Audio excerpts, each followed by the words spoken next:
everybody, it's time for Curiosity Challenge, Kaldheim Week 7. I'm Nathaniel, twitch.tv/the_ida with Zach, twitch.tv/SwordsAndStatutes.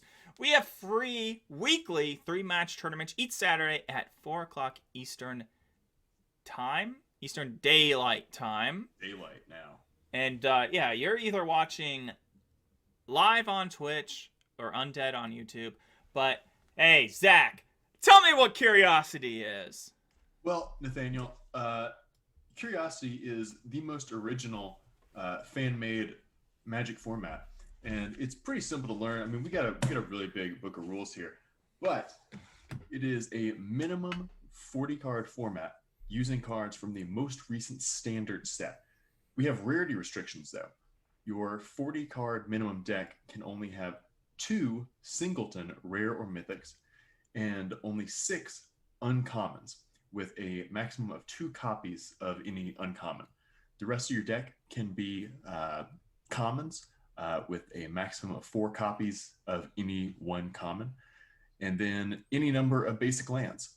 We also have an 8-card sideboard that does not have rarity restrictions. It's really easy to build around, and it sort of helps you get that feel of a limited constructed mix.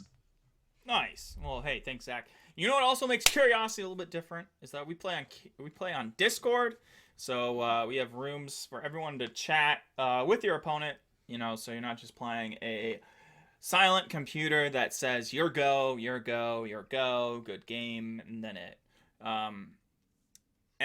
You know, we kind of have open up, you know, if you want to play with people during the week, people come on, they play test their decks, and, you know, who knows, you might make a friend or two.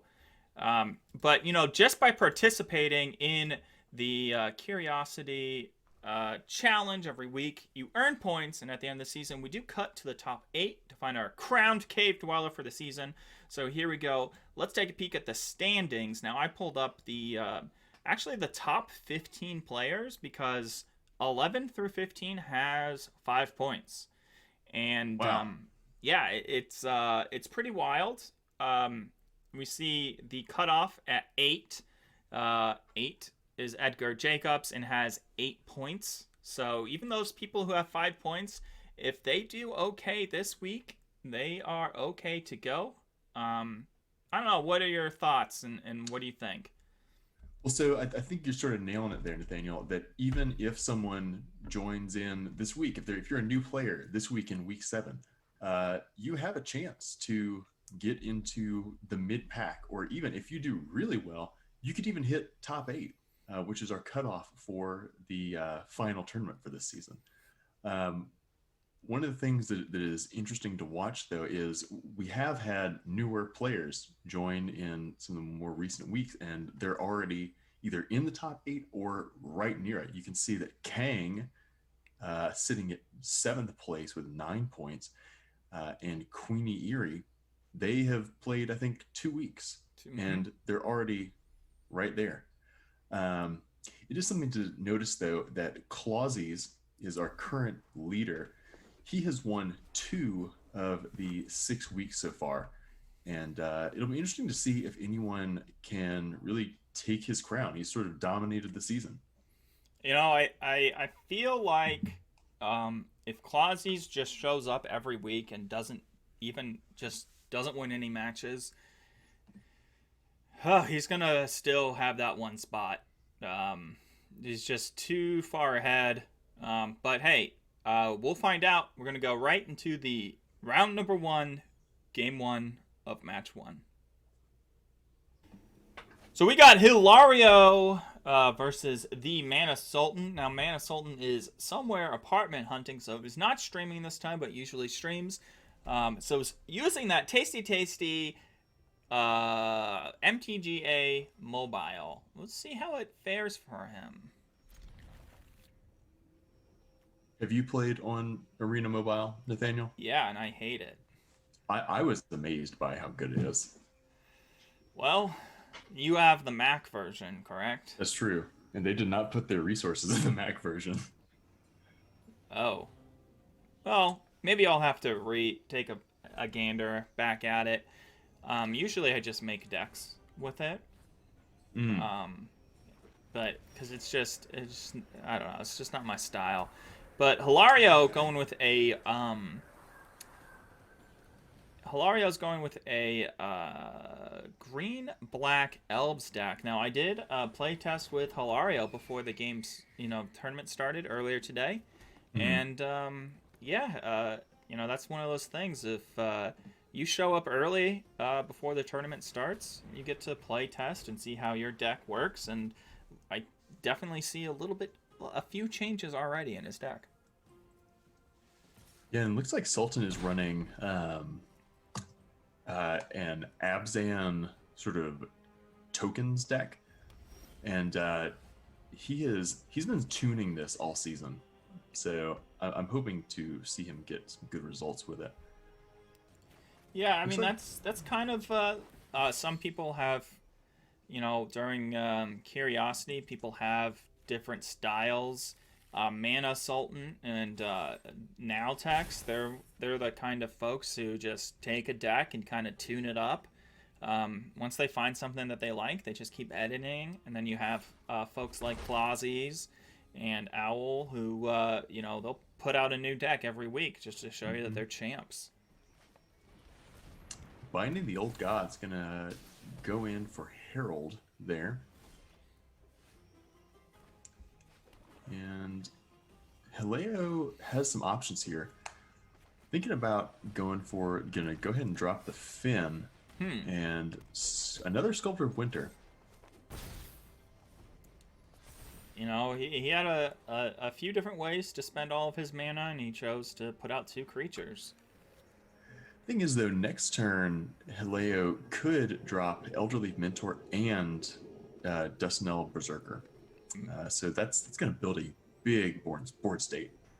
And maybe that's the plan. Maybe he has I don't look at deck lists because I'm just a play-by-play commentator. But maybe he has that elf card that makes all the elf tokens to the elves you have. So I feed the Swarm for Hileao. I don't think he should fire it off. I think he holds, but we're going to see him go for the Packmate. But what's your thought there? I definitely feel like this gives him a better attack. He gets control of the board, puts a poison counter on, kind of just valuing hitting his opponent more than his opponent can hit him. Got Mana Sultan down to 13 and dropping that Starnheim Courser, and man, another binding coming out. Mm-hmm. Gonna take out the Finn to reduce the potential poison plan. Yeah, I feel like a lot of people, they put Finn in not as a real threat, but it's more of something you have to deal with, because it either kills your creatures, or it kills you with poison damage. Now I wonder if we'll see this pump action to keep alive.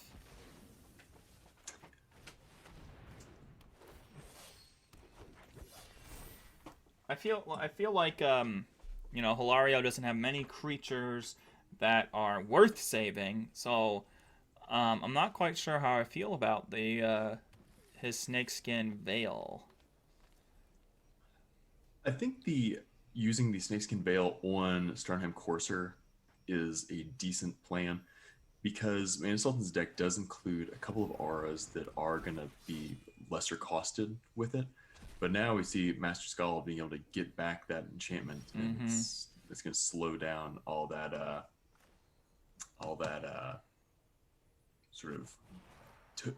tempo. All that tempo. No, you got it. Hey, it's Saturday morning at 4:00. Yep. We've all been there. Choosing to attack with the 1/1 just to say you got to do something. And I know that a lot of hard decisions going to be made, because when you're down to 3 health with 1 creature on the battlefield, it's never a good thing. And at minimum, you're going to have 3 damage right back at your face. Sorry. Sultan in a definite rough spot here, and Packmate to sort of stem the damage is not exactly what's needed. Yeah, I think he was looking for a land. And he gets it. Is he going to fire off that binding? Yes.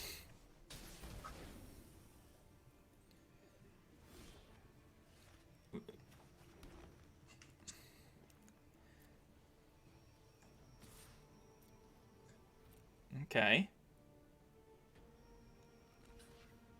So Hileao's faking the pump, which I like that plan. I mean, I think he was faking the pump, but also, just trying to, get rid of a creature. Mm-hmm.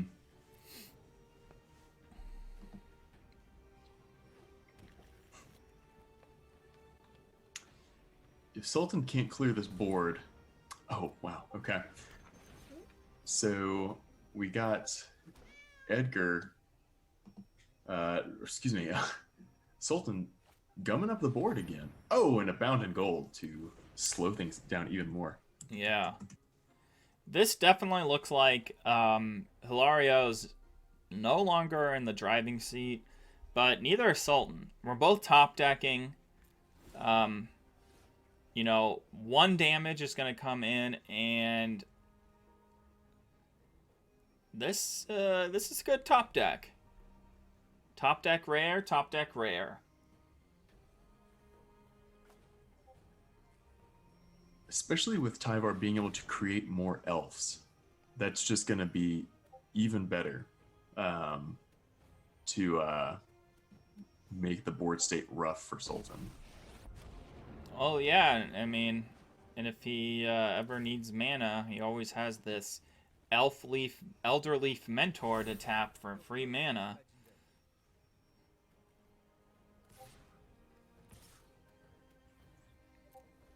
Now, see, this is a little scary. I don't know about the Sculptor or Winter.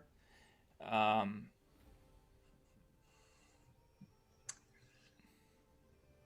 can see Mana Sultan letting that through. How? You let through the Sculptor and block the Berserker, and you go down to 1. I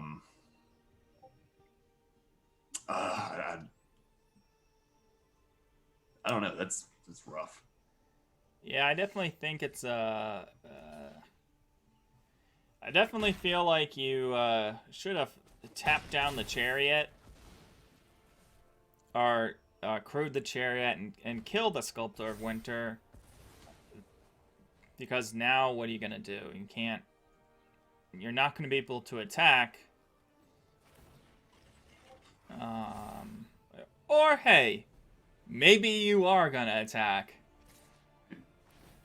Gonna go for Tyvar too. That's interesting. Yeah, not a big fan of that play, especially when you don't have a creature to back it up. Oh, wow. And here we go. Ambush to just make things even worse. Did miss a token creature, but I don't think that matters.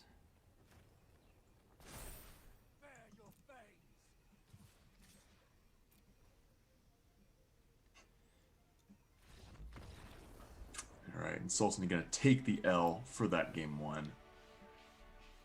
Taking the L. It was swinging, very close. So Hileao's sideboard is almost all... It is all removal. I think we'll see the Broken Wings come in to get rid of the Chariot. I don't know about that. I feel like Feed the Serpent is a better... the enchantments, I don't know if the enchantments are things you got to worry about. Feed the Serpent, that will kill the get rid of the little chariot thing.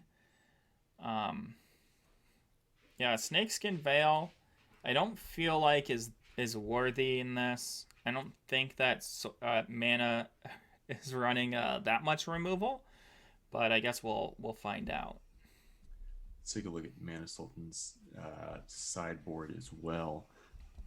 And he's got Toski, a 2 Shepherd of the Cosmos, 3 Snakeskin Veils. And actually, based on this, I think Mana Sultan may have messed up his sideboard. He has 4 Shepherd of the Cosmos in there. So Wait, 4 Shepherd of the Cosmos? 4 Shepherd of the Cosmos. I think some of this looks hand edited, so I don't know. We'll cut him some slack because he's on mobile. Oh, gotcha. But instead of sending a deck list, he sent out a typed out deck list in scribbles. In scribbles, exactly.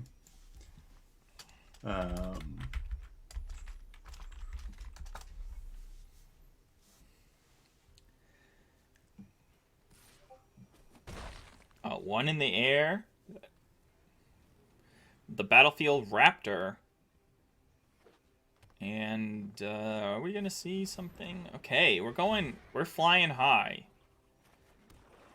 At turn 3, getting out 2 flyers, that's gonna bode pretty well for Mana Sultan. However, man, having Tyvar in hand this early, that's gonna work out pretty good for ye old Hileao. Yeah, it's gonna work out pretty fine. We got our favorite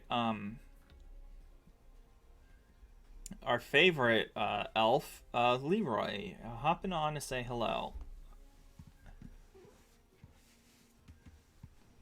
Just trying to help cast.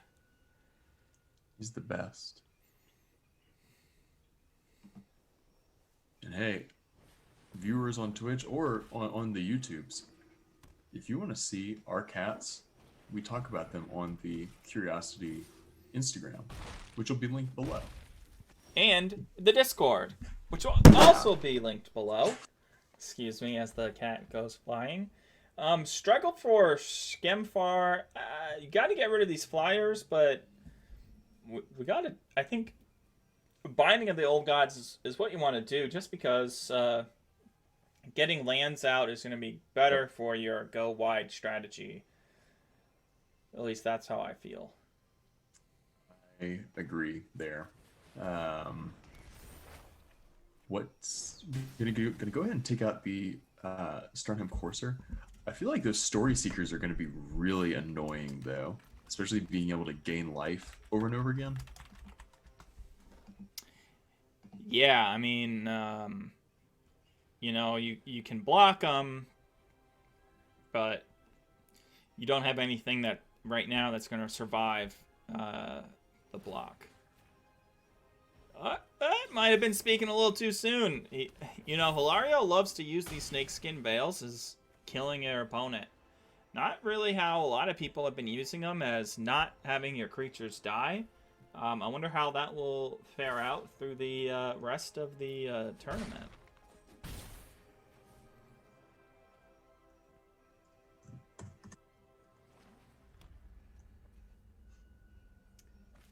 But we do have a masked Vandal. Okay, yeah, bound in gold. Huh.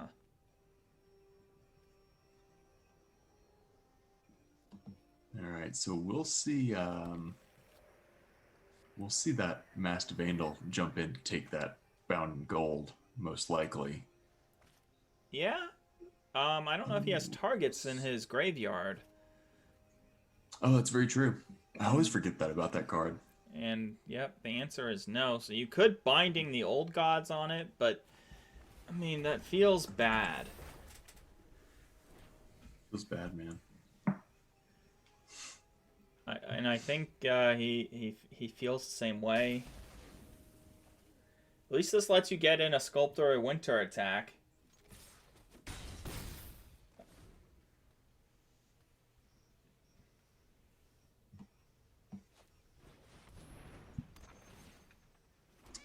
We see a Seeker's Chariot come down, and man, Masked Vandal is still just one of the best cards in Hileao's hand right now. So many targets. Yeah. And all he needs... It would almost be worth it to do Struggle just to be able to fire off Masked Vandal and get rid of the Chariot. Yeah, or you can just hammer on in there with your Death Touch creatures just to do some damage.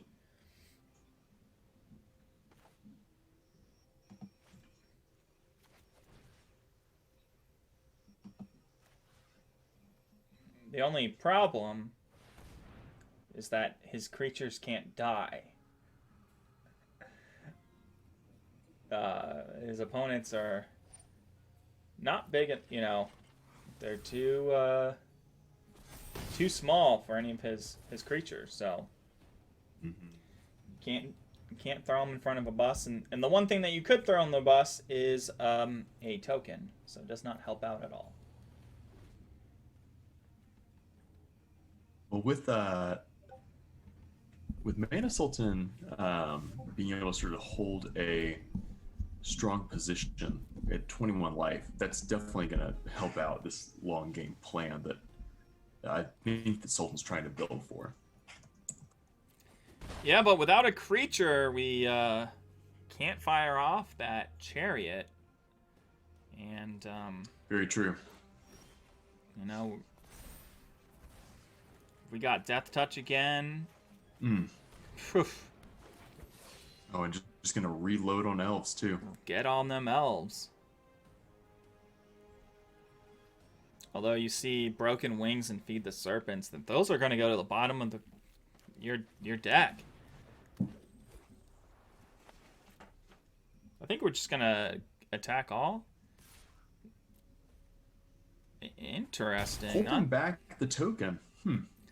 I think it might be thinking about sacrificing that to the Chariot if it has to come by. And no, Mana Sultan just has lands in his hands. Can't do none. Everything now makes black mana. Does Hileao have anything in his graveyard yet? Nope. None of his creatures have died.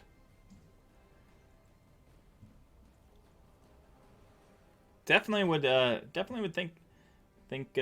be thinking about that, you know. I doubt that Hileao forgot about this Chariot, even though it's not doing anything. It still is a threat, and it looks like things that just are not going well for the Mana Sultan. Yeah, I feel like that turn was the last chance Mana Sultan really had to dig himself out, and I think his main issue has just been not drawing creatures. Even though early on, I think, what was that? By turn 4, he had 4 creatures on the field, but they were all just picked off so quickly. Said hello, goodbye. Here's a trip to California. It's a one-way ticket on the good old Greyhound.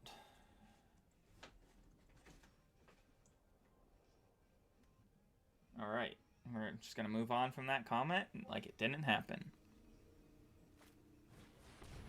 What was that? I'm sorry. All right, a pack mate. I heard something about a Greyhound. I was trying to do a classic Zach Brown and string together random phrases and make them make sense, but I couldn't. I didn't have the power in me. Yeah, it's the worst. But you have other powers. Yeah, I've got other powers. No. Superpowers. So, like I said, Right. yeah, Hileao holding back this token just to die to the Chariot if it were to pop off, and it did. We still need a creature to die. Oh man, putting a +1/+1 onto Sculptor. That's a curious choice there. It seems like the better target would have been Herald, that would have forced a much more awkward block. Yeah, I can definitely see that, but you know, I think the strategy that he's going by is to have just go wide, um, and yeah, and this is pretty good for Hilario. He finally gets to use that Masked Vandal. And he says, "Get out of here, you chariot. You ain't got enough to stay around town." But hey, Packmate coming back, getting another creature. We got mana. We've got 5 mana, so while it keeps looking bleak for Sultan. Oh, a binding out of nowhere off the top. Oh man. We got ourselves a game. Takes out Tyvar. Okay. All right. Well, because right now it's 4 creatures versus 3. Yeah, that's true. And Tyvar could have just created more creatures, so good point right there. But Mana Sultan definitely not in a good spot. I wonder if we'll see an all-out attack from Hilario, because even though we only have 4 creatures that can attack, that Herald has Menace. Okay, never mind. Horizon Seeker coming down to add another body. Oh wow, this Mentor is just gonna add another rough bit for Sultan now. Okay, we're attacking. I think that Hilario says, "Oh, I see the trades, and I am favorable in them."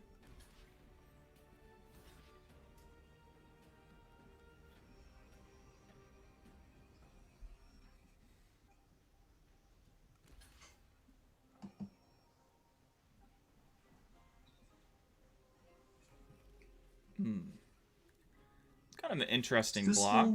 Okay. Yeah. Now okay. Now our blocks are making a little bit more sense.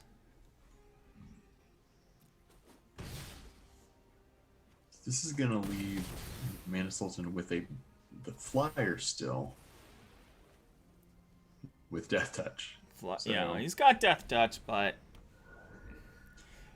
Clarion Spirit, you never want to see it that late in the game. Oh, okay, here we go.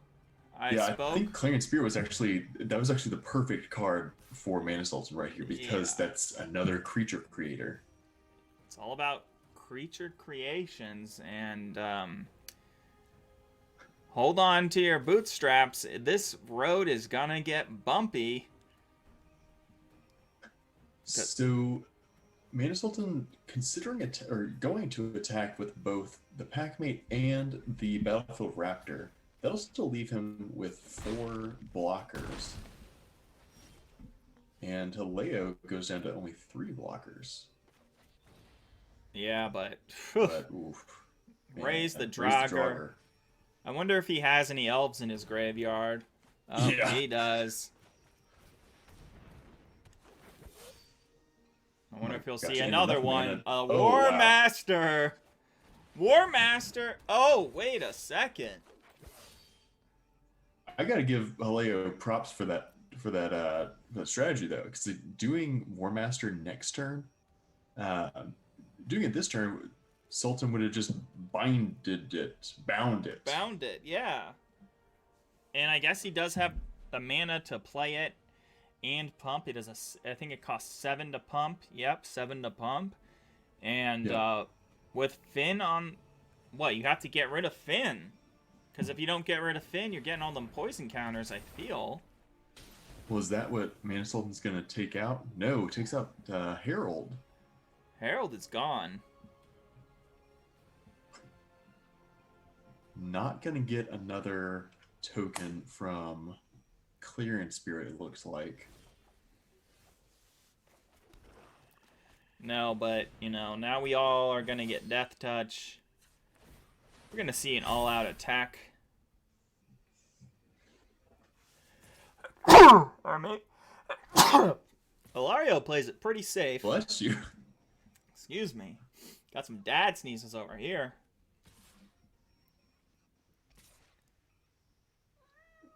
He's gonna say, in with everything. Going in with everything. And the fact that everything's pumped, that's... Everything's pumped and has death touch, so everything's gonna die. Now, on Sultan's side, Sands may be one thing, and you're not trading up. You're trading down. Your opponent comes off with more creatures than you have. It is looking like Mana Sultan's gonna let through Finn because it is the only one toughness or one power creature, and it's a bold strategy right here. Yeah, he's gonna add a poison counter.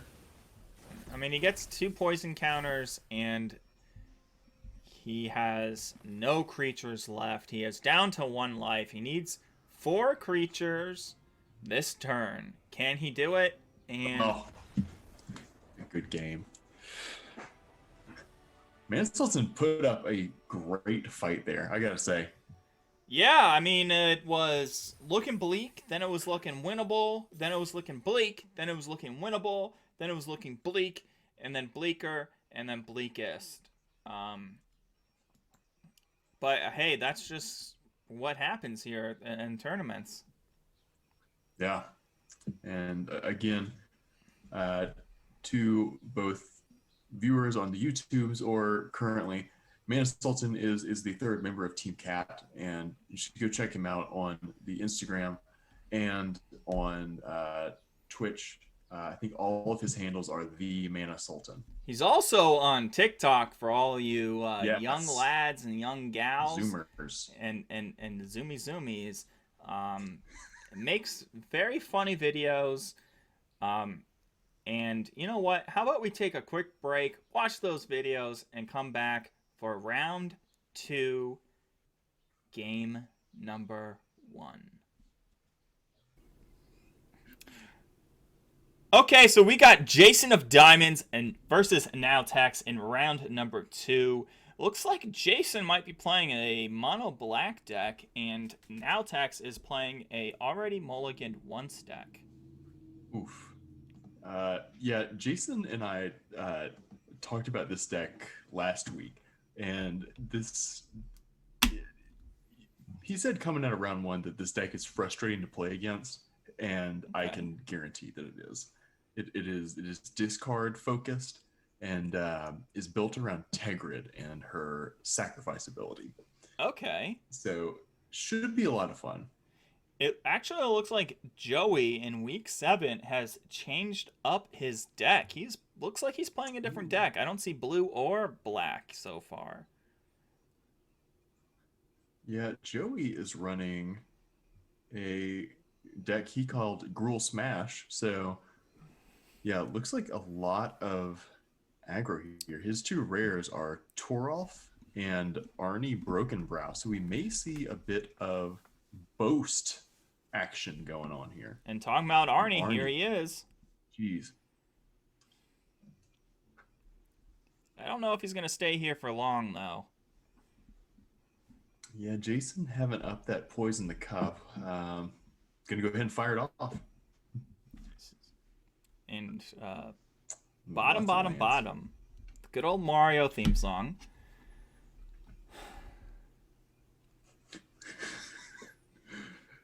So Jsin has a pretty stacked hand here. He's already going to have 5 mana next turn, so he can go ahead and fire off that Tegrid Shadow or get up Necromancer. So definitely in a good position here. But, ooh, wow, a Rune of Speed onto Cyril's Packmate for Joey. Yeah, I mean... you only have 1 thing in removal. It kills everything. Not playing it until you see something juicier. Dig it. Yeah, Tegrid or Turgid. It's Turgor Turdgrin. being an instant is way undervalued, in my opinion. I always think it's a sorcery because it's so powerful. It is powerful. Well, it is 5 mana, which is kind of rough. It's true. But hey, we're there. Wow. Rootless yeah, you. Is this going to grab anything though? I mean. Oh, it doesn't. Okay. Wait, it doesn't? Well, so Rootless You goes and when it dies. Okay, I thought it was one of ETBs. I thought you were a couple minutes ahead of me. Yeah, Ravenous Lindworm, which there's a chance of it being able to get cast next turn if a land is drawn. Jsin dropping the Necromancer and the Vengeful Reaper and bopping in with the Reaper. I'll be interested to see how Jsin leverages the Necromancer. You know, for our fans out there who have no clue what this Necromancer does, how about you explain it to us? Yeah, let me pull up the rules text here. So, Draugr Necromancer is a 4-mana 4/4 that says if a non-token creature an opponent controls would die, exile that card with an ice counter on it instead. You may cast spells from among cards in exile your opponent owns with ice counters on them, and you may spend mana from snow sources as though it were mana of any color. Wow. Luckily, he has a bunch of snow-covered swamps. Swamp. A little bit of swamps. So I'm guessing he will not block here because he's thinking on it. Yeah, he's thinking real tough, real hard, real long on this. I think the play is to not block because you got Raise the Draugr that can come up next turn. Mm-hmm.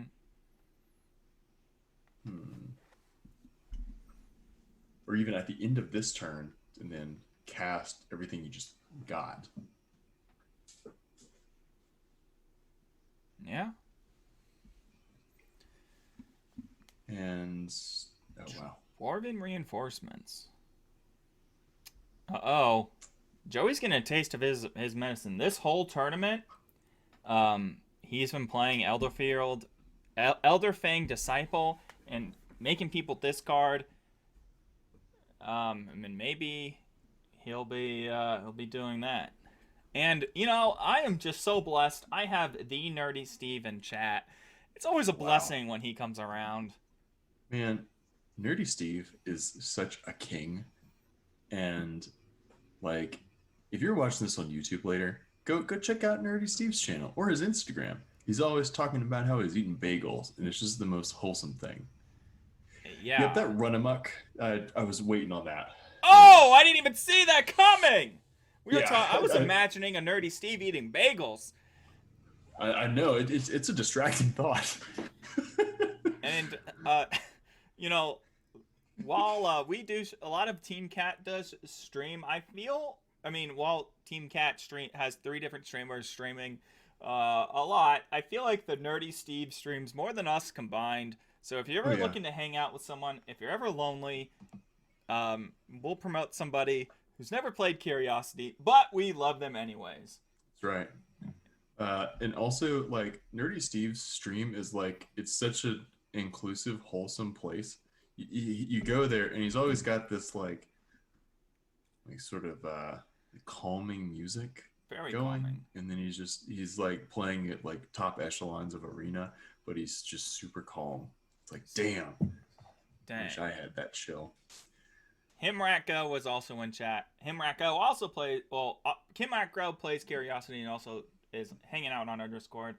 Himratgo MTG on Twitch, and you know, all the other socials. But you know, let's get back into the game. You know, we just like our friends. That's what Curiosity is all about: making friends, hanging out, having fun, and cats. Not only is it about curiosity for the game, but other people. Yeah. Put that on a shirt. Let's put it on a shirt. Yeah.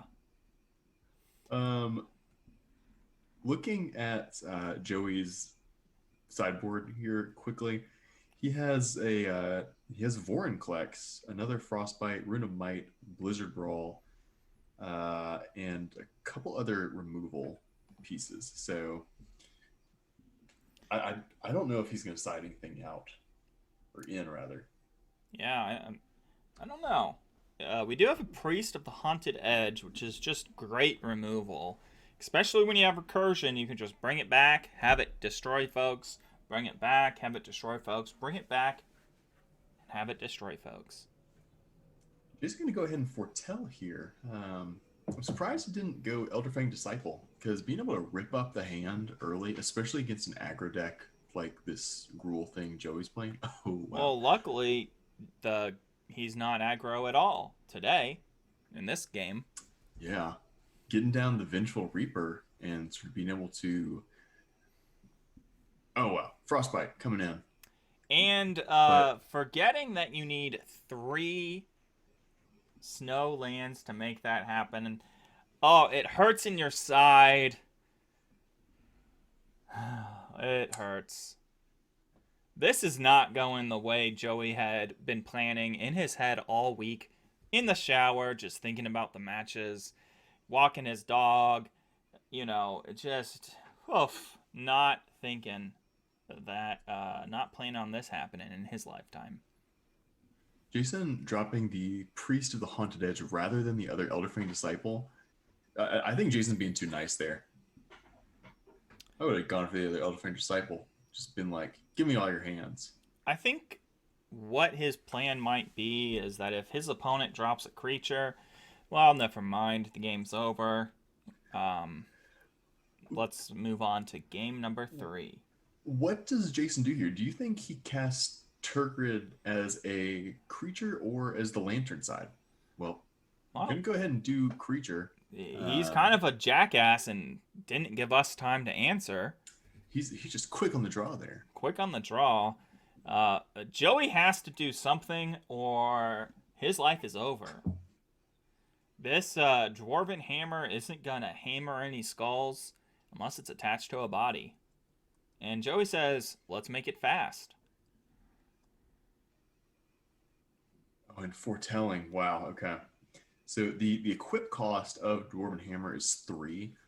So there's a world where, Joey has 5 mana right now. He could possibly drop a Packmate that is foretold right now, and then equip the Dwarven Hammer with haste on it.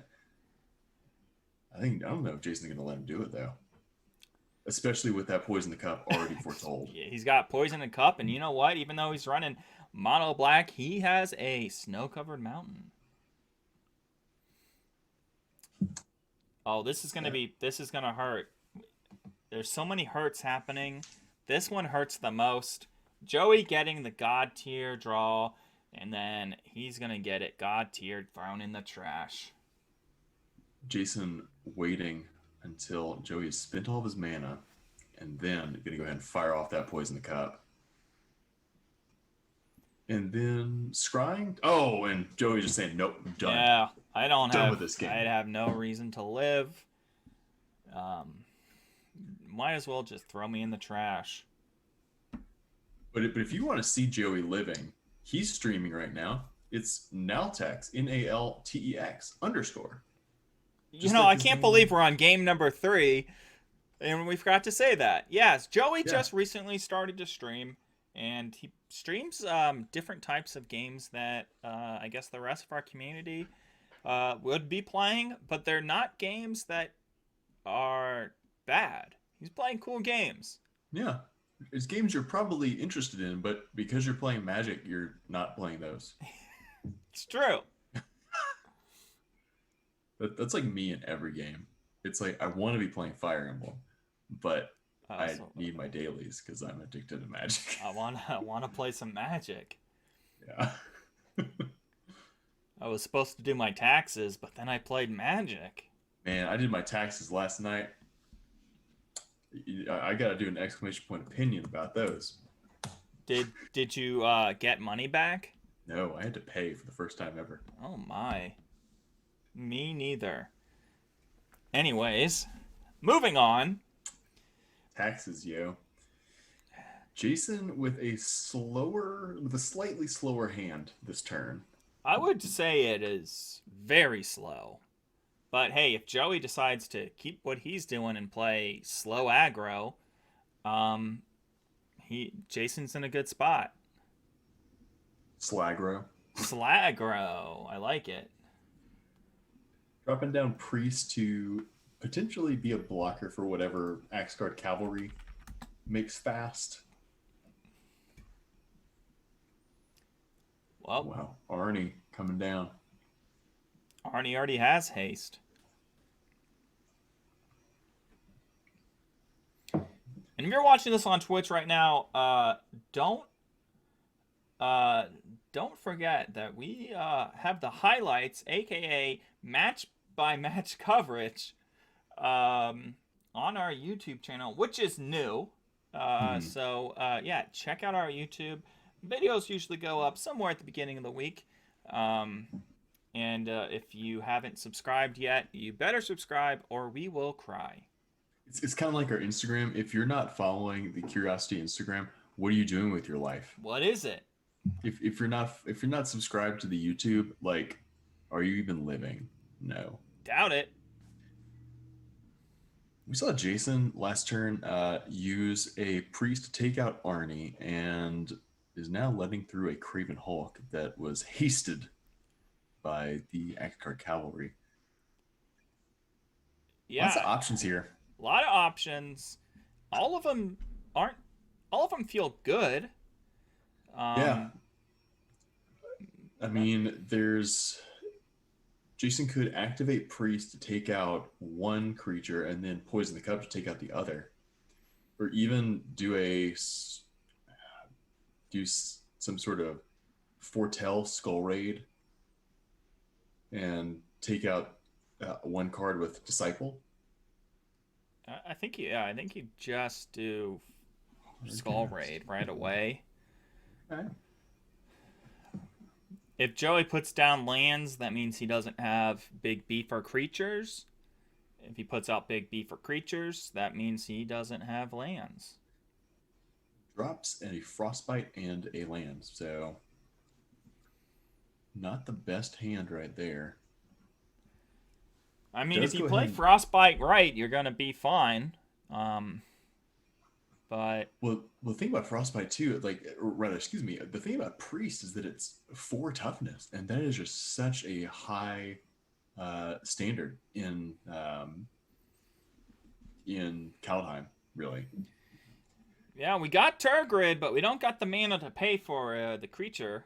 Can do the artifact, but no creature on right now.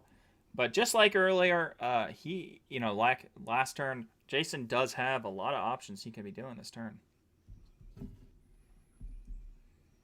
Yeah, looks like we're going to see Disciple, potentially. Could go Disciple and raise the Draugr, get back both of those priests. That would be a strong play. Yeah. Or potentially even a Foretell of Poison the Cup or Reaper. I think we're more likely to see a Foretell, just because it kind of puts a little bit more pressure. I mean, either way, you're not going to be playing anything the rest of this turn. Mm-hmm. And even if Jsin had raised the Draugr to get back both priests, he wouldn't have been able to activate those this turn, but it would have blocked some of this damage that's incoming. Oh, actually, no, it wouldn't have. No. What am I saying? That's all right. What am I saying? No, it's okay. Relax. You've got this, Swords. Relax.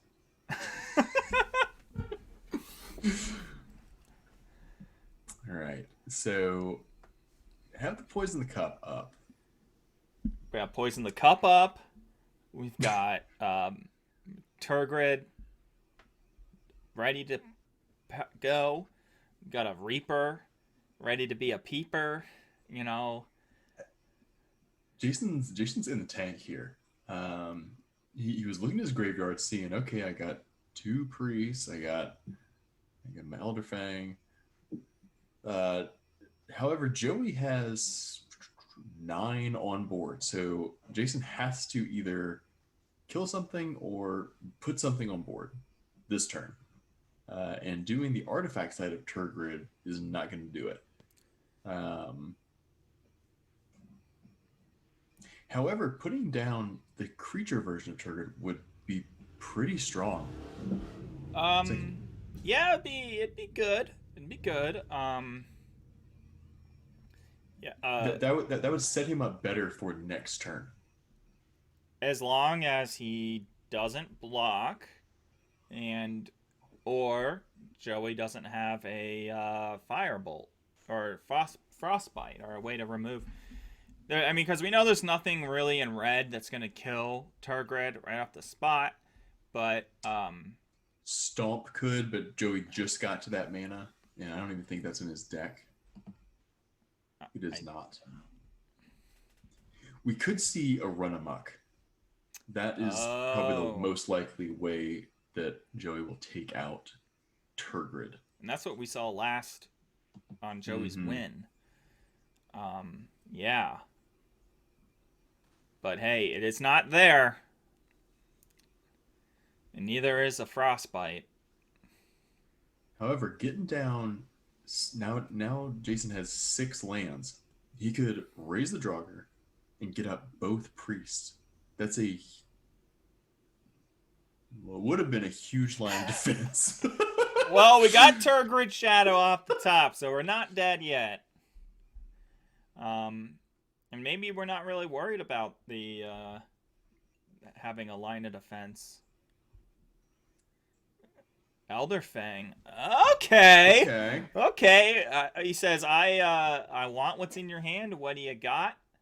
And the answer is a land. All right. Looks like Jason is seeing lines that appear in the booth. We're just not on his level. Yeah, it looks like the casters are too dumb to play Magic. And that's why they're casting. And the real pros are on the battlefield in front of all the fans. That's the thing. I mean, Joey won the Zendikar season, and Jason has been Crown Cave Dweller early in the Kaldheim season. So both of these are high-quality competitors. They're very, very tough rivals. You play Priest, and then you play Turgid Shadow next, or right away. Bam, get them all back. Except you just get it's not that great of a trade, but hey. You'll have a 4/5 and a 4/2. I think Jason waits. Or not. Jason says, fuck it, I'm going in.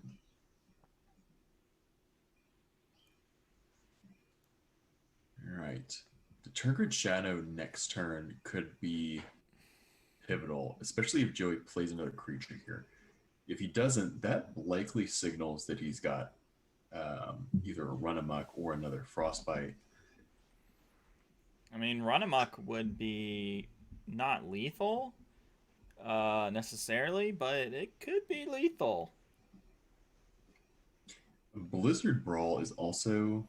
Well, Joey has one Blizzard Brawl in his deck and then another in his sideboard. It'd be interesting to see if that came in.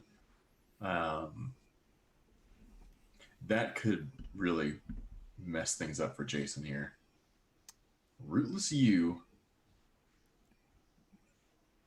And this actually, because he didn't play Turgid Shadow, if he played last turn, if he plays it this turn, Joey can just sacrifice his tokens.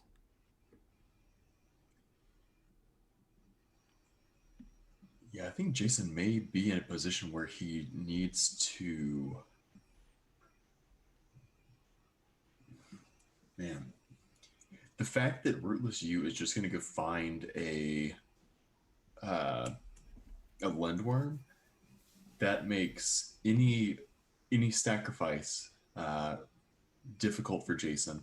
However, it is going to put things on the board because of Turgid. No, no. Joey just sacrifices his 2 tokens. Ah, yes. They are also weaker. And 6 mana, though? Joey has 5 mana. Oh, let's just back up. Let's just stop talking. Let's see what happens. All right, so Joey's attacking him with everything with 1 card in hand. This so feels like a combat trick. You don't have a choice. Yeah, you got to block. And then having Tegrid's Shadow up doesn't help.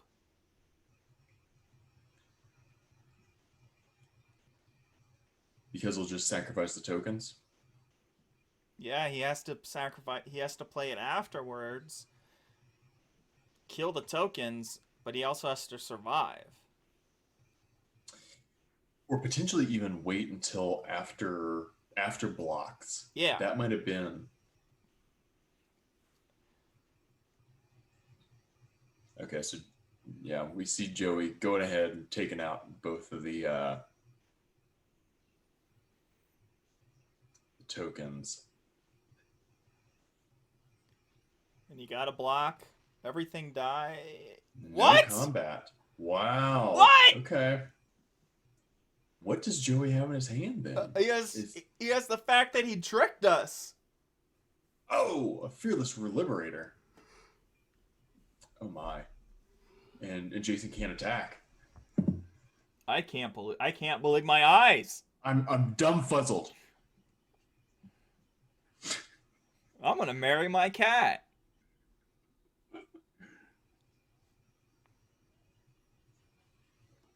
So Joey doesn't have the land for Lundworm. Yeah, Village Rights hurts. Village Rights is not fun. I think what happens is Joey attacks.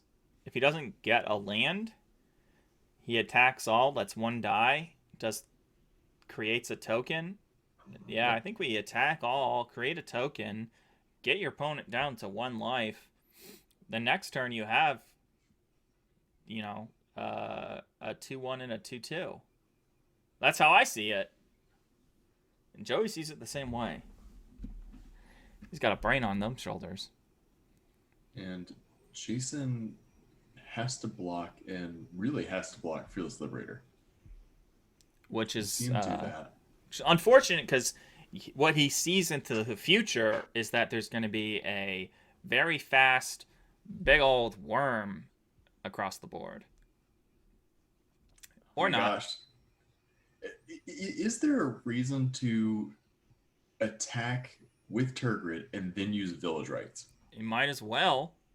That's the. Can you go ahead and Village Rights before attacking? Oh man, poor Jsin. But he keeps his dignity. He attacked right there. He did attack. Wow. And that's round 2 to Joey. Man, 2 great competitors right there. With it was a fun pairing of decks too. Yeah, just like a close match. I feel like each game that we've watched this week has been very close. I know that we had a 2-0 in the first round, but it still felt close. I'm excited to see where our standings are at this week, to see what's going to happen in round 3, the final round, to see the crowned cave dweller. I mean, obviously we're going to see Jsin, but I wonder who we're going to see next. Yeah. So, who knows? We'll have to find out in round 3. Well, we'll find out in round 3. We'll find out in round 3 in just 1 second. And here we are at the final game of the day. The chase for the crowned cave dweller of the week and 5 points to add to your score. We have Hileao versus Naltex. Now, Naltex is streaming on twitch.tv/Naltex_. So if you want to watch him play Magic and ARPGs and turn-based games, you can check him out. He usually streams at late EST time zone. Let's get into the game. So we see Joey doing something I feel people have neglected, taking out Sculptor of Winter very early on, because the fact that creature can just snowball into such strong mana advantage. So good for you, Joey. You got this, Joey. And it may seem like nobody's playing Curiosity because we saw Joey and we've already seen Hilario today.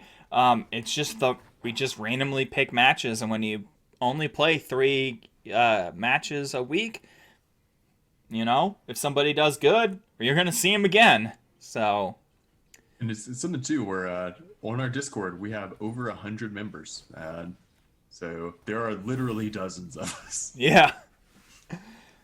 And Hilario protecting his Finn, actually pumping it up with Snakeskin Veil, and which gives Finn now the ability to go through Packmate with no pressure. Having a Snakeskin Veil up, or having access to it, is also a really good thing. Yeah, we may see with early poison counters here, we could potentially see that as a win con, which no one has really tried. The Elves deck has reared its head once or twice before, but no one has tried going for straight poison win con. Yeah, I mean, the thing about this format, though, is you have to have that protection in Snakeskin Veil, and you have to have it at the right time to make the poison happen. With all the removal in this format, some people are running, 10 removal spells, and so it is hard to keep that up. But hey, we're going to go in for another 2 poison counters. Oh! So getting down the binding is going to help ramp Hilario further, and Elven Ambush, no real targets yet. We don't have any elves up, but maybe here soon. And Joey has a lot more mana than we've seen him with at this point in the game. Yeah, but, as of right now, he doesn't have a way to deal with this Fang Bearer. Oh, never mind. This dies, he gets rid of the Fang Bearer. Or does he? Hilario thinking about this Feed the Serpent, but that seems like such a good move here because that's not going to trigger the dies effect. Not only does it not trigger the die effect, but you get another 2 poison. Poison. Oh my gosh.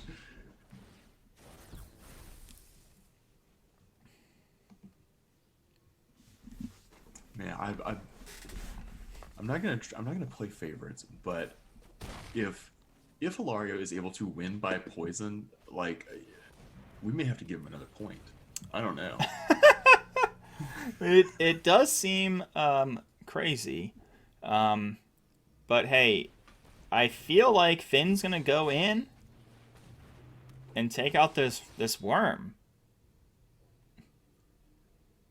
I think Hilario holds back here because, and we see that losing Finn would have slowed down the poison attack, especially when we know that Tyvar is within Hilario's deck. Oh wow, Toralf coming in. Haven't seen that from Joey. Haven't seen it. It's got Trample. It's also okay. We're reading it right on the board. We were about to read it. But hey, this Ravenous Lindworm is going to draw a card unless Hilario blocks it with everything. The answer is no. Run amok! Oh, Get out of here! Just snakes can veil that. I don't think that's how it works, but it's not going to be enough.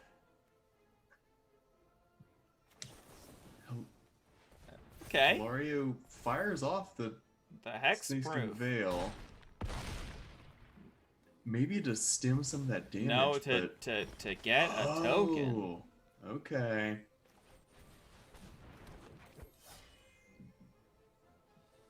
Because it had trample, it did not do excess damage to a creature. So it did not get that trigger of the card. I don't... Do you block here? Do you go to 10 poison or 8 poison counters and hope that you win next turn?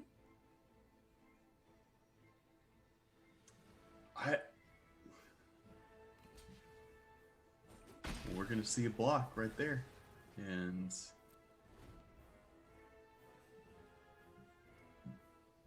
okay, so Naltex still in not a bad position. See, Dwarven Hammer. Oof.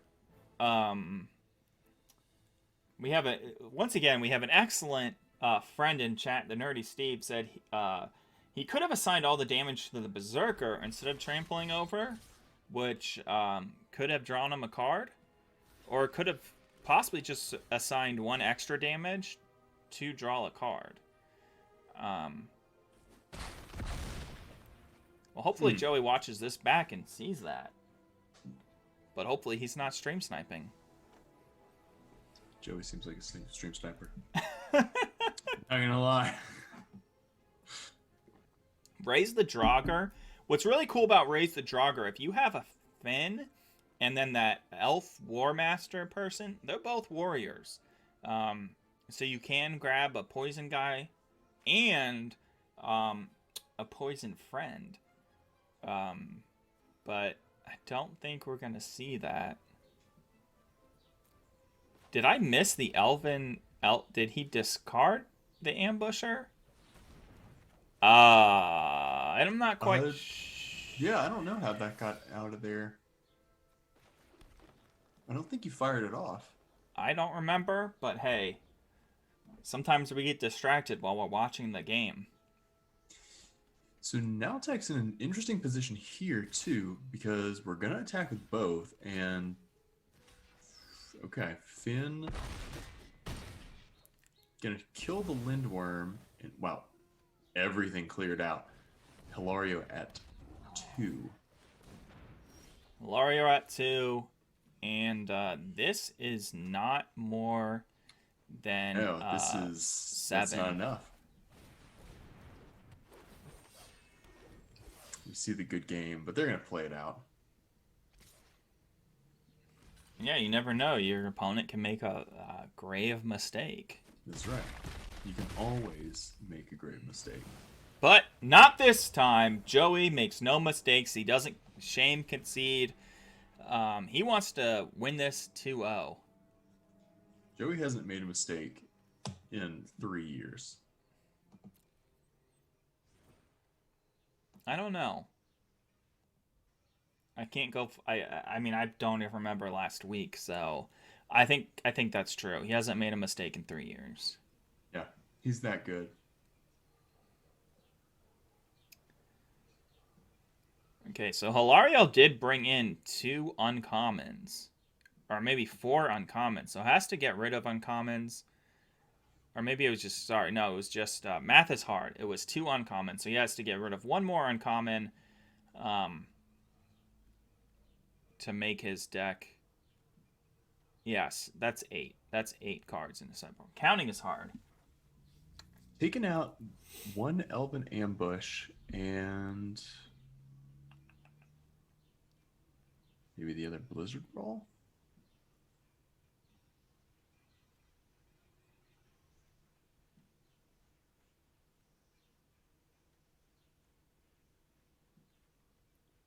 He's Yeah.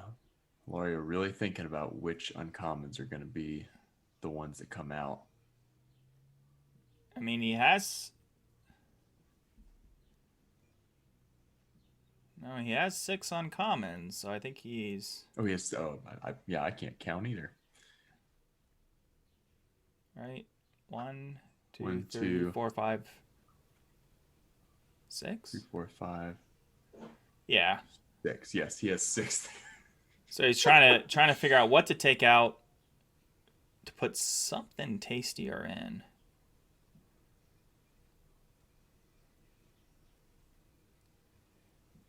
I don't know. I feel like the Shadow Sage is something you don't see that often. Hmm.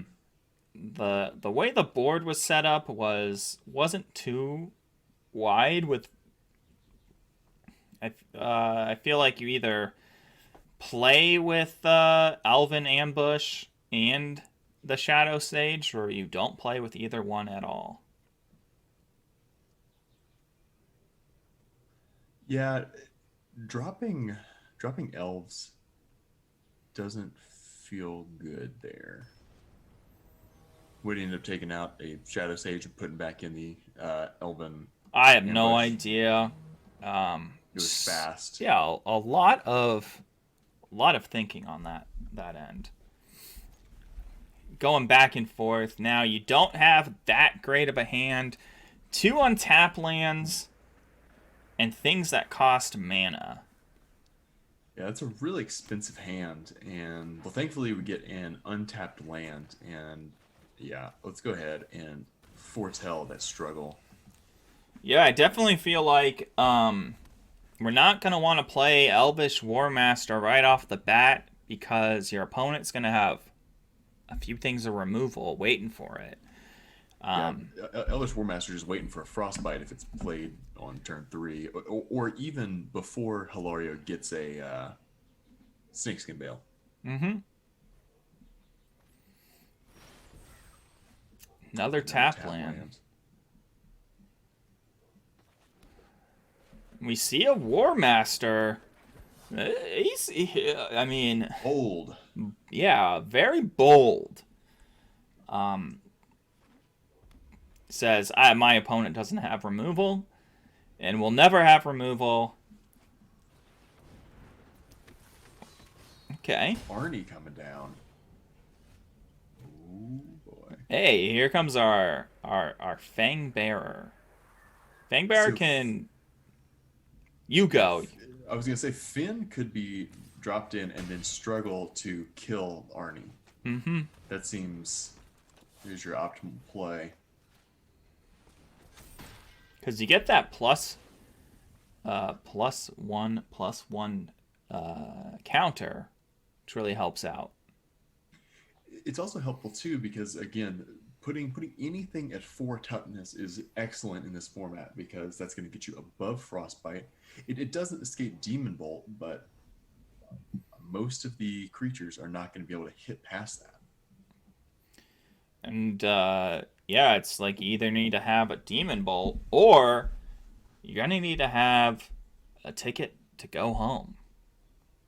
Elvish Warmaster looks scary, but it doesn't really do much when you're not playing elves. Yeah, right now when there's not much on the board, however, we know that Elderleaf Mentor will come down and put 2 more elves on. Mm-hmm. That's going to help a good bit. Or heck, yeah, dropping a Tyvar early is... If we do the Tyvard, we could get the Finn up, so it's out of range. But Hilario says, nah. Yeah, attacking with the Finn there, that would have just gotten a kill because both of those dwarves would have easily fallen on their hammers to slow that poison roll. Well, what's actually really interesting, if we're kind of setting up, maybe not this turn, but the next Hilario's next turn, in 2 turns from now, playing Tyvard, tapping some of these elves for mana, pumping up Warmaster. Probably just, you could tap down the Warmaster and a token, and then everything else has Death Touch. Yeah, no, that's a fantastic strategy there, Nathaniel. I thought of it all on Because my own, and I felt did. very smart. I'm sure I wonder Hilario's thought of it too. I wonder if we'll see this Feed the Serpent come out anytime soon, though. Because there's not... It just doesn't seem like there's good targets for it yet. It doesn't seem like there's good targets for it. But we know that Joey has things that are a lot bigger. He has that Rootless U. He has that 4/4 scared blocker, and the Ling Worm. Considering Tyvar here, and I'm going to go ahead and cast that. So, heck, a really interesting play is to tap all your elves and get out Shadow Sage to kill something. Does Shadow Shade, does it do damage to the opponent? Is that one of its options? I think it is. Let me pull it up.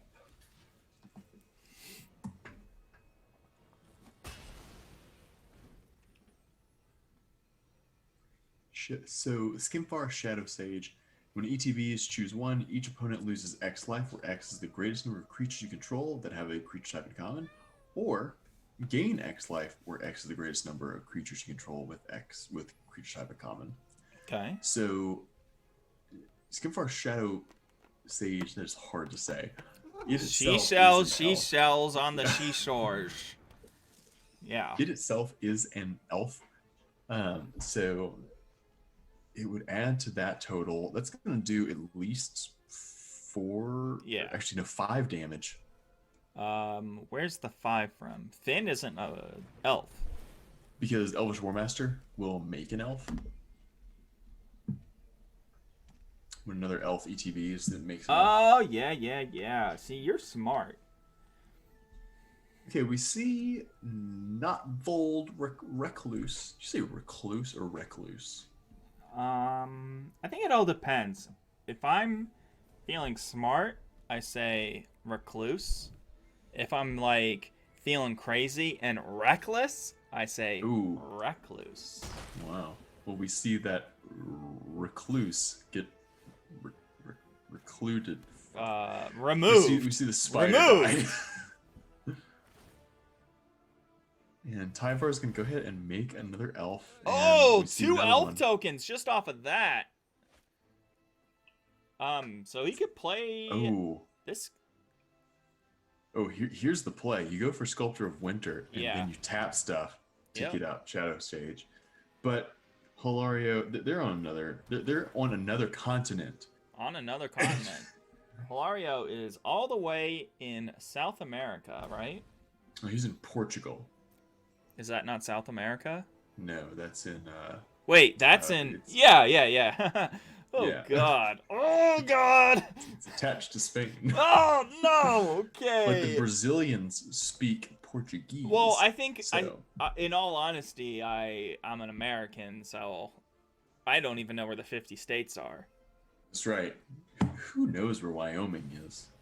It's not real. Oh, Frostbite. And coming in here. I say we tap this for mana. Okay. Interesting.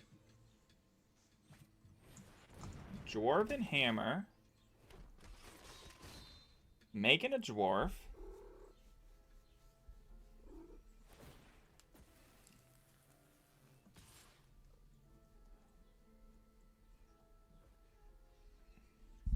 Again, going for Tyvar, and not a fan of. He's just Joey doesn't like Tyvar and says, "Not today, Tyvar." Yeah. So, 2 things of removal.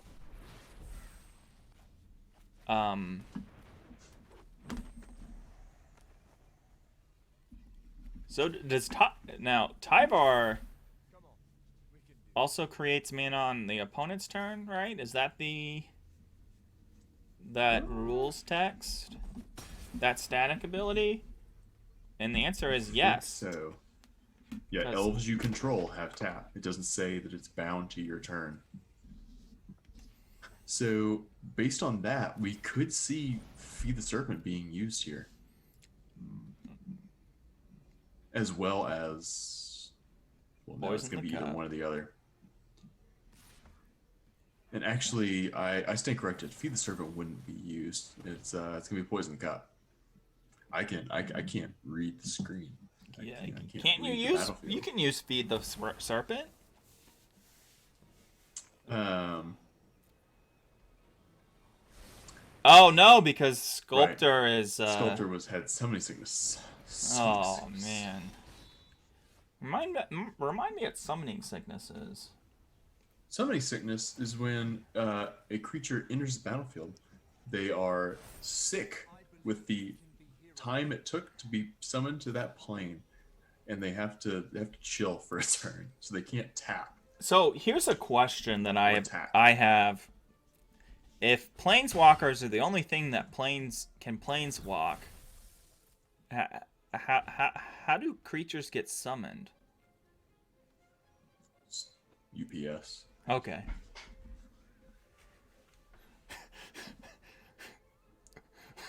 The Dominaria UPS division. Yeah. We need some more money. You gotta attack in. And the answer to that is you've been serpentined.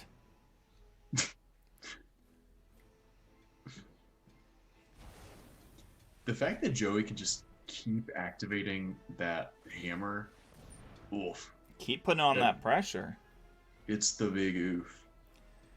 Now I'm curious. Does Hilario get greedy and uptick? And the answer is, oh hell yeah, I get greedy and I uptick. So Tyvar's ultimate is you get an emblem with whenever you cast an elf spell, it gains haste until end of turn, and you draw 2 cards. So we may see that next turn. Yeah, it just doesn't seem like the best emblem. Yeah. Because a lot of ultimates that are that take a few turns to do are like, you got this emblem, you'll win the game. Not for this. You have to have a ton of elves. Oh, snakes. Oh man, Veil. Perfect timing right there. Perfect timing. But here's the question: is Joey going to attack, or is Joey going to wait and block? So Joey's at 7 life. He's gonna wait. Oh man. No! Binding coming in. We don't even get to see the minus. Now he just jumps. Joey has some honor right there. He has some honor, but he also probably has some food he wants to eat. So he said, "Let's go to match number 3, or game number 3, because time's a ticking, and I want to eat chicken." That's right. I'm having chicken for dinner. I know Joey won't have because he's vegetarian, but oh really? Yeah, nice. He's one of those people. You having what kind? Are you having Nashville hot chicken? No, man, we're having like orange chicken, I believe. So nice. It's gonna be good. We had some rice we needed to make something with. So yeah, we had chicken and waffles earlier this week though. That was excellent.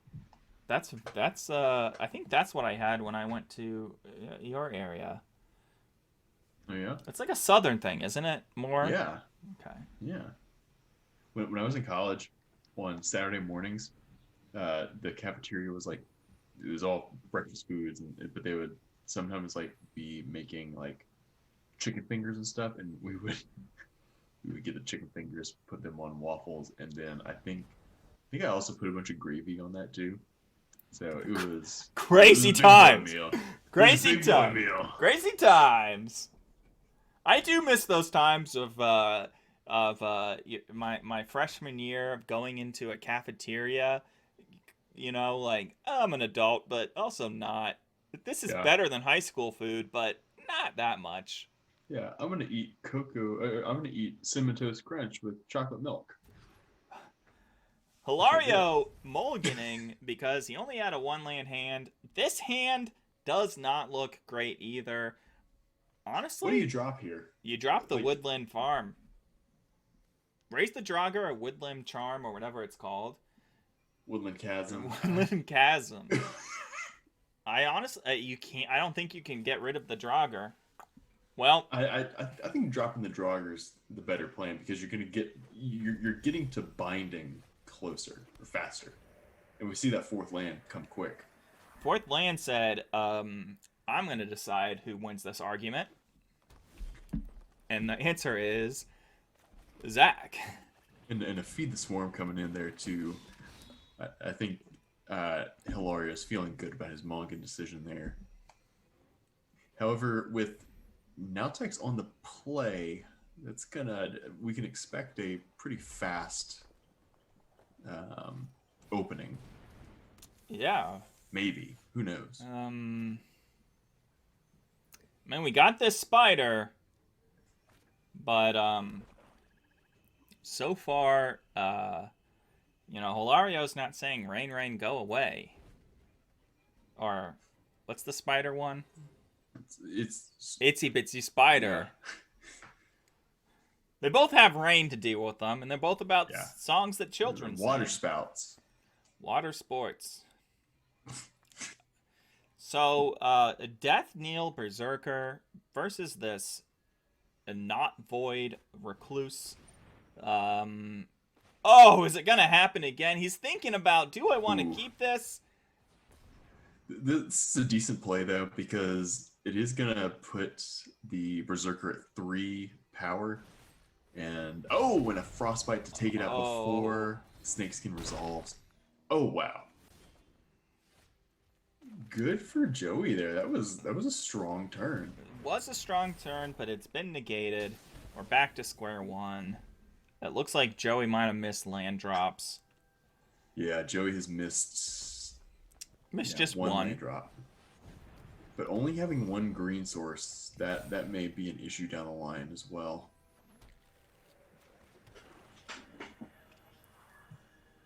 But we just have a Feed the Serpent.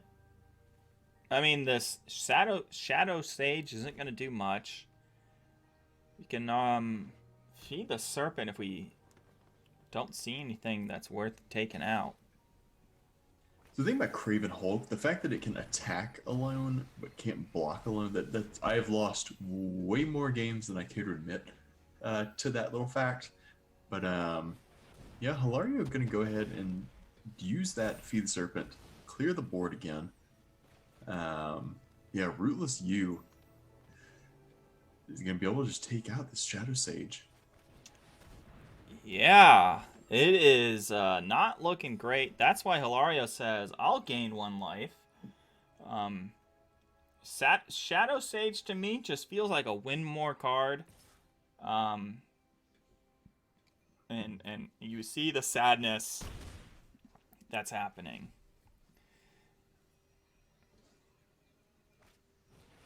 With the emotes and what?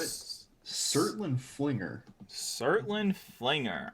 I have never seen this card before. There's good games exchanged. Are we going to see a concede by Hilario? Is he going to see it to the end? So Surtland Flinger, whenever it attacks, you may sacrifice another creature. When you do, it deals damage equal to the sacrificed creature's power to any target. Okay. So, Wow. no! Oh.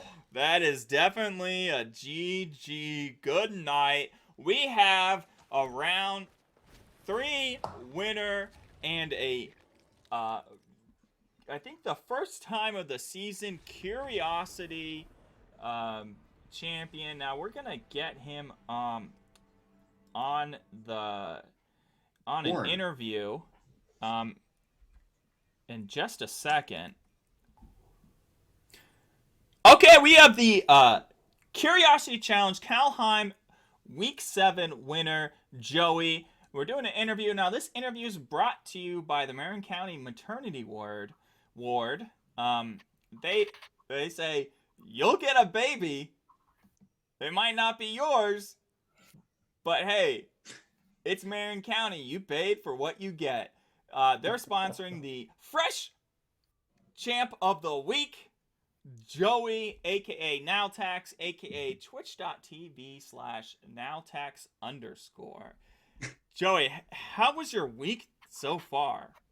It's good. You know, it's the weather's getting nice, getting outside some, and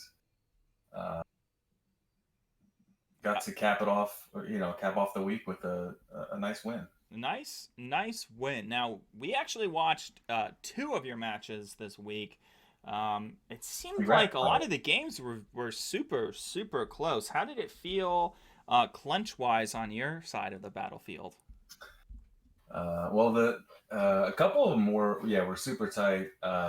Like the second game in the championship match there, he had answers for everything. He had so much removal, exiling all my good stuff, and it was a little bit of a dicey hand, but so I was a little bit slower out of the gates. But I mean, yeah, the plan with my deck is to just smash. So there's a lot of good cards out there, and if I can get them dead before they're on the battlefield, there's a couple ways I can recover, I guess, if things don't go your way. Yeah, if I don't get them my way early, there's a couple ways out, but ideally I just get there first. Well, so Joey, looking at your sideboard, looks like you have a bunch of additional removal. So, what was your sideboard plan? For the sideboard plan, well, that one is, let's see here. Let me pull up my deck. The sideboard, so the Frostbite, I have an extra one in there if it happens to be Planeswalkers. Tybalt is running rampant, and there was one in the last match too. So that's one that I can hit Planeswalker. So that's nice to have. And Broken Wings is for artifacts, enchantments, or flyers. And yeah, I mean, there's just kind of if I just feel like I need extra removal for things that I can't utilize, I'll pick up a couple of those from the sideboard. I didn't go too deep into I didn't use it sideboard much, but it didn't make a huge difference, I don't think. But I think this is the first draft of my deck. I think there's still some tuning to do. Yeah, talking about the first draft of your deck. Now this is week 7. The first 6 weeks you played the same deck, or improving a deck. Why switch it up this week? And then I guess you did make the right move, but because you won for the first time this season. But why? What was the switch up? What was the decision to switch up decks? Well, the old deck didn't have what it takes, and I drafted a couple decks that were similar to this Gruul deck, and you mean a lot of what Curiosity is taking those the drafts that you finish with a deck, and you're like, man, if it just had this, it'd be better, and that's how I sort of view it. It's like you actually get to do that with Curiosity with a few restrictions, but it did well. And there's, like I said, there's some very, very powerful cards, but it can be slow. Like this format, it can be turn 5 or 6 before some of the bombs get out there, and once they're out there, the game's over. But as we've seen with our friend Kona Jack, who's no longer with us, but Jack. If you get them down before, then it won't matter. The one sideboard card I really liked, and I didn't get to utilize, was the Sultan Flinger, and I was gonna just sacrifice the big boy and finish a game off, but that achievement has not been unlocked yet. Yeah, you'll definitely have to see if you can get that next week. Yeah, because your main deck will stay the same, but your sideboard, you'll be able to switch that up. But hopefully you keep Sultan Flinger in there, because I would love to see that go off. Absolutely, and I've got the another side, the Cinderheart Giant will double the damage if that's the one I get to. That would be 14 points of damage, which I'll take. That'll end the game right there. Jeez. Well, so Joey, this is week 7. Do you think you have it in you to take week 8 and just ride that train into another championship win? I think this week was testing out something new. After that, I'll tune my sideboard a little bit. I think the biggest challenge is I have found with 100% 100% rate that when Clausies drops, I win. So I think it's dependent on whether or not he plays. There you go. That's definitely good. And Joey, I know that you're gonna be here next week, because you love curiosity, but it looks like you're pretty solid in getting there to in the top 8. You're pretty solidified. But I'm not a mathematician. But anyways, Joey, thanks for hanging out. And we'll see you in just a few. Now next week, Joey, is not going to be a regular season game. We'll be doing a throwback week since it is a holiday weekend. Right? What's the Swords, you look like you're thinking. I think we changed that. Because we wouldn't be able to finish before Strixhaven. Okay, never mind. And to the viewers out there listening, don't believe anything I say about the schedule. But yeah, Joey, thanks so much, and we'll see you again very soon. Thanks a lot. Thanks, Joey. All right, wow. So that was the Marion County Maternity Ward fresh new winner, fresh crowned cave dweller of the week and of the season. Once again, reminding you, you will get a baby. It just might not be yours. So Swords, here's so right now, when you hear scratches and you don't know where it's coming from, and you know that it's your cat scratching something. Sorry. Yeah. Anyways, I just threw some plastic utensils at my cat. Oh man. But anyways, so we have one more week. Now, what's interesting is Joey's deck being week number 7. Joey's rares never winning a match before. Joey is in a spot to not have any. If he wins next week, he has in a spot to not have any of his cards be banned, and he could take the deck to the finals. Yeah, that's something that we'll have to bring to the Curiosity Integrity Committee. Of if Joey wins next week, will there be a suspension going into the finals? Yeah. So who knows? We'll see. And yeah, we definitely are going to have a list of the streamers who streamed on the bottom of this YouTube link. And YouTube is very interesting. I don't actually know quite how it works, but if you don't subscribe, we actually lose a kidney a day. Yeah. We only have 4 we between only have, us. Yeah. And I already don't have any because of it.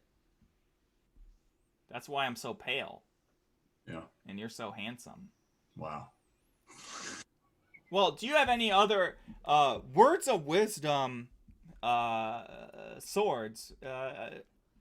I mean, the only real other word of wisdom is even if you haven't played, play next week. You got nothing to lose. They're free tournaments, and also it's something where you can sort of begin learning the format before Strixhaven hits. And it's something too where join the Discord. That's going to be in the notes below as well. And we got a bunch of great people there, people who are willing to test decks.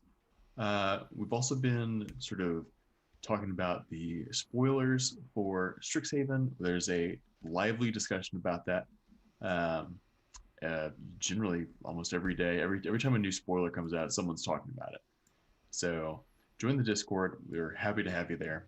And yeah, please subscribe, like, or click the bell, whatever the fudge. You can say fuck. Can we? I thought we get demonetized. I don't think we're monetized. Well, YouTube, come on. Wait, I guess we'll talk about that later. Yeah, because yes. Oh, wait, no, fuck, we can't do it. I screwed it up. We gotta do the sign off. Yeah. Until next time, we're curiosity.